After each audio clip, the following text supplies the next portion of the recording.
What's up, guys? Welcome back to the channel. Hope you guys are having a great day today. It is early in the morning. We got a call yesterday from our friends over at Pearson Nissan here in Ocala that the Nissan, the red truck, is ready for pickup with a new transmission in it. Since they've had the truck for a couple days, I've been driving this mower around town. I'm just kidding. We got to return the loaner car they gave us and pick up the truck, and hopefully we can find out exactly what's failed in the transmission to see if we can prevent that from happening again, or if it was kind of a fluke thing. So we're gonna hop in the truck, or in the truck, we're gonna hop in the car. I gotta put some more gas in it, and then we'll take it back up there. So I've had this thing now for just about a week, and not a fan. It's not made for fat boys, I can tell you that. Let's see here. I mean, it's not a bad car. It's not terrible. It's just, I'm pretty sure this is the base model. So it's got no bells and whistles at all. I keep saying truck. The car sounds horrendous. Listen.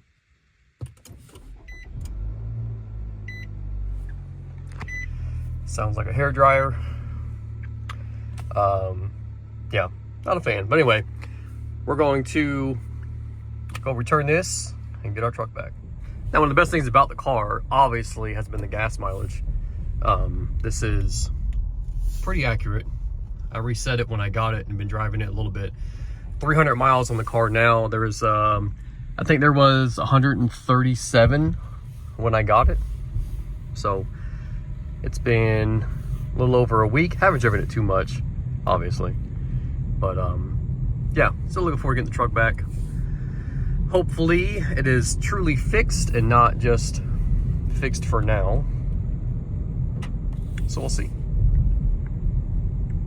All right, real quick while I'm at this light. So let me tell you what happened to the transmission. I would get in the truck, I went to put it in gear, and the engine would idle down like it's going into gear.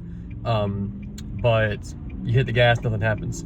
Reverse was the worst. It would sometimes go into reverse, like like on your center console, on your center screen, you'll see a square that highlights what gear you're in. It wouldn't select reverse. There would be no square indicating that reverse is selected, and the backup camera wouldn't come on at all. I'd have to go into neutral, go into drive, and then go back into reverse, and then it would function normally. But you still wouldn't get anywhere. You hit the gas and the truck would not even move, like it was in neutral. So all I know so far is that they put the scan tool on it and it says that there's multiple gears engaged. That's what the code reads. So I don't know what actually that means. I mean, it sounds like there's all the gears engaged. I don't know. But anyway, I'm gonna try to get up here. We're gonna talk to a technician, see if we can find out a little more information to tell you guys. And I'm genuinely curious myself. See what kind of warranty we get with this, see what they recommend we do as far as like maintenance, what's covered under this whole thing. So let's put some gas in the car. We got maybe 5 minutes down the road to put some gas in it, and then the dealer is actually right around the corner from the gas station. All right, just filled her up. We got $24. It got us a little bit more than, well, the gas gauge was a little bit above half a tank, like just a hair above half a tank. So that's not too bad. Still saying 507 miles of range. Woo. Anyway, Nissan dealership is right there. So let's go get it. Here she is, boys. Got her back. When I get in the truck, I'll update you on everything the technician said. I talked to him for a little bit. So I'm gonna wait for them to bring the rental back around so I can grab the car seats that were out. And then we'll hop in here and I'll update you on what happened. All right, so real quick, I just picked the truck up. Everything looks good on it. I did ask him what failed on it, and the technician didn't want to be on camera. So basically, what he said was it had multiple gears engaged. So something electronic wasn't working to select the individual gear, essentially. I asked him if that's a common thing. He said, yeah, kinda. This is the same trans out of the Titan. He said they do a lot of them. So it's kind of a common thing. He said the abuse probably didn't help any. But he said that's not what caused it. Just electrical problem. So there's that. He said that the main thing he said was, I got very lucky with this warranty. He said normally if you don't come in here with at least the stock size tire, he said they won't cover anything. Any suspension, voided. So the fact that because normally he said they have to take a picture of the vehicle, a video, walk around the vehicle, show them what's wrong and all that stuff. He said this time that for some reason, Nissan didn't ask him to do anything. So it was covered. But he said, yeah, normally 99.99% of the time, this would have been 100% no for a replacement. So thank you to the good Lord for watching out for me and got me a new training. Shout out to Nissan for not knowing any better. And yeah, got lucky. So if you are similarly modified as I am, just because I got mine replaced doesn't mean you're going to. It's probably going to be a no from the dealer. So take that with a grain of salt. He said there is a 1-year warranty on it, and he said just, you know, do your regular maintenance, 30,000 miles for the training, and whatever's going to happen, it's going to happen. So that's good to know. At least it was nothing we did. So yeah, I'm waiting now to see the guy that came out and took some pictures of the truck. I'm just curious as what they would offer me for this vehicle as it sits. So he's on the way back here in a few minutes, and I'll share with you guys what he says.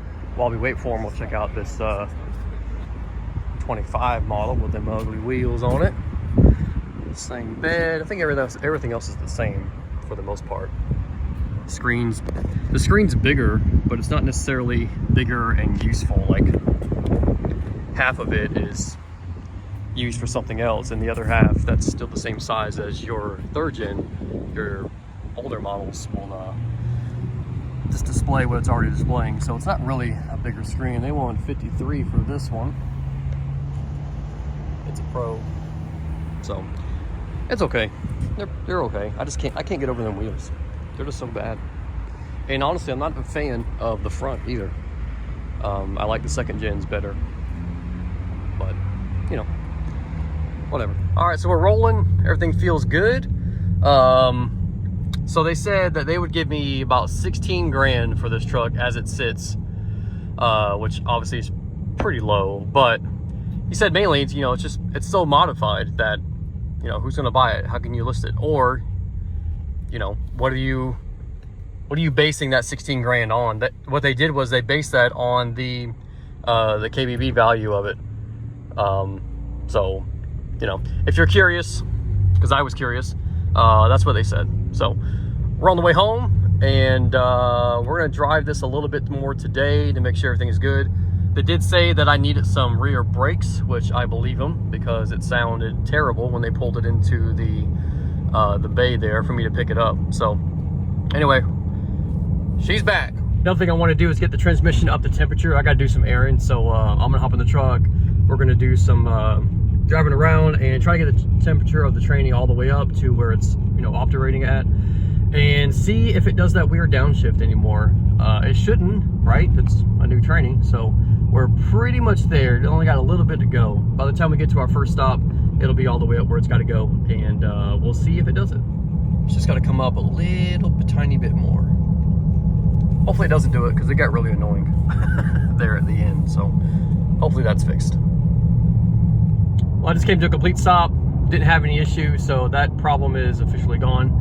Another thing I was thinking about, now that I've had about an hour to digest this whole thing and what they told me, there's got to be something that failed, right? They don't just magically stop working. He did say that the transmission gear selection isn't, you know, like a traditional cable, right? Not like a linkage or something like that. It's all electronic. So I probably would guess that water got somewhere it shouldn't have gotten, and caused it to fail or corrode over time. So that's my opinion. I don't know how else to make it make sense. So anyway, I think we're done with the water for a little while. I was already done to begin with. Those last like 7-8 videos I did where we were in deep water and deep mud all the time. It's so hard on the truck. It's so hard on the vehicle, and it's hard on me to keep it clean and at least keep it, you know, operating. So anyway, I'm not 100% sure yet if we are going to the Z1 event next week, right? 2 weeks, something like that. Honestly, the truck doesn't have my full confidence yet. It's only been a day or so, so I'm going to keep driving it. I might change it later, but I just want to make sure everything's fine before we get, you know, 6-7 hours from home. But I'll update you about that. So anyway, I'm gonna head back home and probably go cut the grass. There she is, boys. She is back in the driveway where she belongs. I did notice this wheel, or the tire, is leaking from this nice screw. Oh, she's a little bowed out there. So I'm gonna get that plugged up and then air it up, and we'll see you guys next time.